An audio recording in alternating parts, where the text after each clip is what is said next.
күн сәулесін таратқанда, бақыт бар көрінбейді нәрәк таңда. Біз ұйықтап кеткен жоқпыз мәңгілікке. Бүгін қандай күн? Көктемнің бірінші күні алғыс айту. Сендерге сондықтан біз кітапхананың атынан сендерге топтарына, жеке-жеке емес топтарына кішкентай кітаптар сыйлайық деп отырмыз.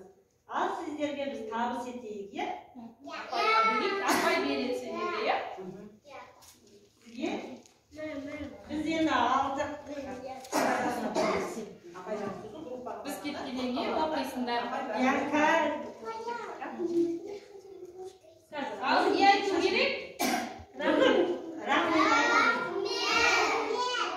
Рахмет, сендерге де рахмет, е? Осындай үлкен азамат болыңдар, біздің еліміздің азаматтары болыңдар. Сендер біздің болашағымызсыңдар, е? Сендер жақсы болсаңдар, біз жақсымыз. Рахмет сендерге де. Рахмет. Енді біздің қазірдің атынан біз сөйлейкен, е? Иә, онда бізде тұрайық. Айым, әжелеріміздің бірінші күні, алғыс айту күні, көктемнің мейрамы, сіздердің келгендеріңізге көп рахмет. Біздің осы кішкентай балапандарымызға, бүлдіршіндерімізге, сыйлық келгендеріңізге дендеріңіз сау болсын, жұмыстарыңыз әрі қарай берекелі болсын.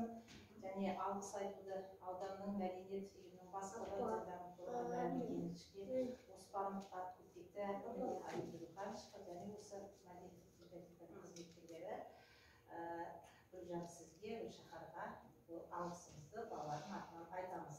Рахмет. Сыйға сый дейді ғой, сыраға бал. Мынау біздің Рахмет сіздерге. саған атынан сіздің ұжымға сыйлық. Рахмет.